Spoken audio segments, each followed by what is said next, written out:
Hello again. This is the second part to my audio reviews.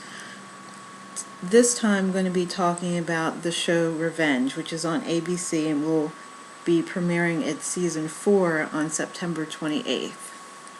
Now, a lot happened in the last episode of season 3, and it has all sorts of questions that need to be answered in this next season. But the biggest shock to me was seeing the trailer for season 4. And it looks like they're going to turn the revenge around. So Victoria is going to be the one who's trying to get revenge on Emily for all the horrible things Emily has done to her family. And I suppose if you look at the last season, it did kind of tie up all of the people that Emily wanted to get revenge on. I mean, Conrad ended up being convicted and sent to prison, but then somehow someone arranges for Conrad to be smuggled out of prison. And at first when I was watching, I thought that it was Conrad who was paying his way out. But when I was just rewatching it today, it looks like he was kind of surprised that the guard came to take him. And the fact that the person who's waiting to pick him up in the middle of the woods is David Clark. I mean, where has David been for the last 20 years? I have so many questions about that. I mean, if he knew to get Conrad out of prison, he must have seen Emily, who's really his daughter Amanda, get married to their son, and her whole deal was supposedly in the media. So he must have been watching this. And I don't understand why it takes so long for him to decide to come out and start taking care of people. Because I assume he's tried to kill Conrad, because we don't really know if he's dead. He was lying there motionless, but you know, lots of people get stabbed and then go into comas and then suddenly wake up. So who knows if he's really dead or not. But you assume that David wanted to get revenge on Conrad for the last 20 years. And then now, or not today, but now, this is when he's going to go and kill him? I mean, what is his next plan? Why hasn't he contacted Emily? He must have seen what was going on. And if he was such good friends or such a good mentor to Nolan, why didn't he contact Nolan either? But I assume they're going to spend a lot of time telling us about what David has done and what's going on with him. So at the end of the last episode, Victoria was in the psychiatric ward because Emily found a way to get her committed using her old doctor, who's the one who brainwashed Emily in the first place to think that her father was a criminal. So I wonder what they're going to do to get Victoria out of there to the point where now she's walking around free to go after Emily.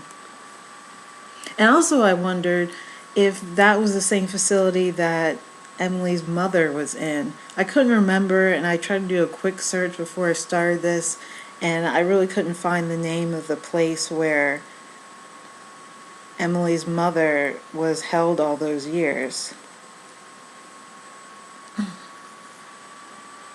And so, since this next season is going to be focusing on Victoria getting revenge, I figure that Victoria's first step in revenge was killing Aiden.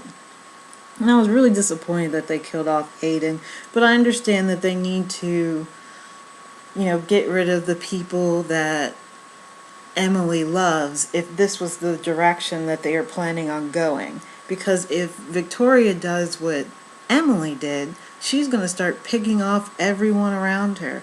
So that means Nolan's not safe. I guess just Nolan and Jack. I don't know who else Emily really cares about.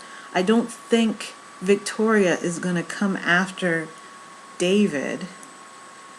But who knows? A lot can happen in these 22 episodes in this season. So David could be fair play as well. And as far as the other two Graysons, which I don't like, and I'm still kind of annoyed that the girl who plays Emily, whose name is Emily as well, which is whatever, is dating the guy who's playing Daniel, and Daniel is from the UK, so he has a British accent in real life. That kind of bothered me when I found that out. I don't like people being so close on a show. I want them to just be playing their own little parts. I don't want them to have real life relationships. Even though I guess it doesn't affect their acting, it doesn't affect me in any way. It's just some minor things that annoy me. So let's start with Daniel then. The things that he's doing to get control of Margot's company is so obvious that I don't understand why she, supposedly a smart businesswoman, doesn't realize it, unless she's using him in some other way as well that we don't know about. And I think it's funny that she's all worried about, you know, the evil things that her father has done, and has no idea that her brother Gideon is trying to steal the company out from under her. Like, doesn't she know that that's the kind of thing that he would do if that's her brother? Even when he said he wasn't interested in the company, she must have known he was lying if that's the type of person that he is. And the best thing is that Gideon somehow is working with Nolan to punish Daniel. And it's weird that Nolan kind of gets sucked into these really dark plots, because you would think in a normal day he might do some computer hacking, which is illegal, but he wouldn't be killing people. Like, if he didn't meet Emily, he would not be involved in murder and cover-ups and blackmail, I don't think. And now that Emily's kind of done with that, the show brings in this whole new character who, right off the bat, ends up leaving a dead woman in in Daniel's bed. I mean, I don't know what's going to happen with that. I assume that Daniel's going to know that Gideon was behind that, but he's kind of dumb. So he might think that, oh no, this girl OD'd and it was an accident and there was no intent there. And he'll probably, the way it will probably happen is Daniel will go to Gideon to help him get rid of the body, and then they're going to think they're friends, and this is something that's going to keep them together, not knowing that Gideon is trying to get rid of him, get rid of Margot, and get his father's company back. But I don't know, that storyline I'm kind of less interested in. Margot, I didn't really care about, so her being with Daniel makes her even less important to me. And the Grayson that I care about the least has to be Charlotte. Charlotte is the type of person that I don't like in real life. Like, she seems like she's so privileged that she doesn't understand how the world works. I mean, the fact that her father would keep her locked up in in some medical institution, keeping her on drugs so he could get her money after she turned 18. Like, isn't that the first thing that you would need to know to decide that Conrad is a bad guy? But she continually tried to defend him, and then she found out she was David's daughter, and there was just, it was like she was so hurt by the fact that her parents were constantly doing bad things to her, doing bad things to other people, and I don't know, she just seemed really confused. And I think at some point growing up, you notice how ruthless your parents are. Like, it's not going to be one giant event. You're going to at some point see little things and put pieces together. But Daniel was the same way, so I'm guessing that that's just the way they're raised. They were probably in boarding schools, and they probably never even dealt with their parents that much. I mean, I don't know anything about Conrad's background, but if you look at Victoria's background, I mean, all the crap that she put up with the child abuse that happened to her when she was younger, her mother kind of kicking her out of the house. I mean, it's obvious that Victoria is smart and she's a fighter, and somehow neither of her kids got that kind of trait. I think it was just from growing up privileged. That's what I'm assuming, because obviously Victoria did not. I mean, she fought to get to where she was, or where she is now, I suppose. I don't know where she's going to be after she gets out of the psych ward. But back to Charlotte. Charlotte getting Jack arrested.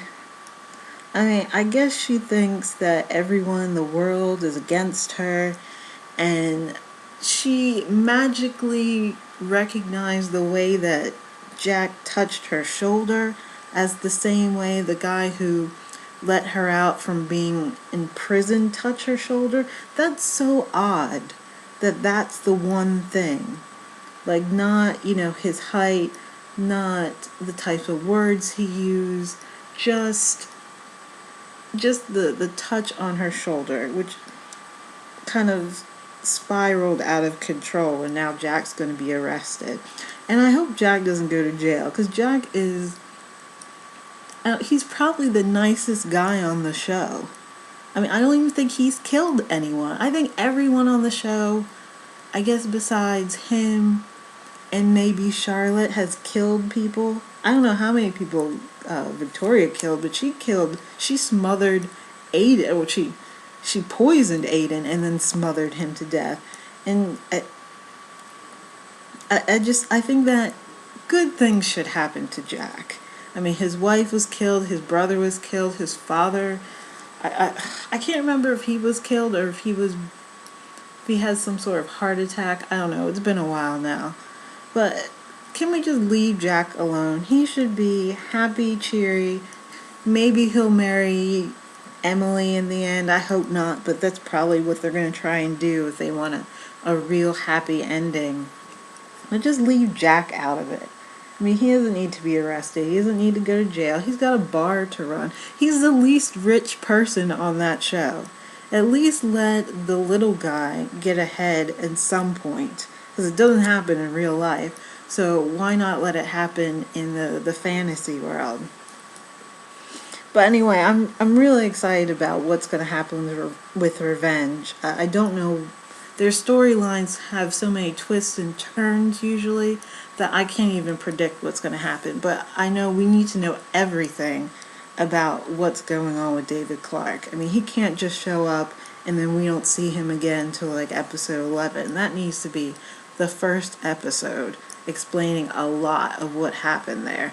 And the meeting between David and Emily is going to be great.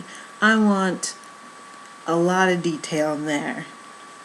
I mean, I assume that she's going to be very angry, and I don't know how he's going to feel about her, and I don't know how David's going to feel about Victoria as well, because 20 years ago he supposedly loved her and probably thought about marrying her. But now all the stuff that she's done to his daughter, I don't know if he's going to accept that. And that all depends on his feelings about Emily. Well, I think this is a good place to stop. I would really like any kind of feedback. You can give me feedback on YouTube. My blog website is at the bottom of the screen here. You can also follow me on Twitter, which should be in the middle of the screen. Hopefully you listened to the first one that I did. The next one that I'm going to do is for Once Upon a Time. Thank you.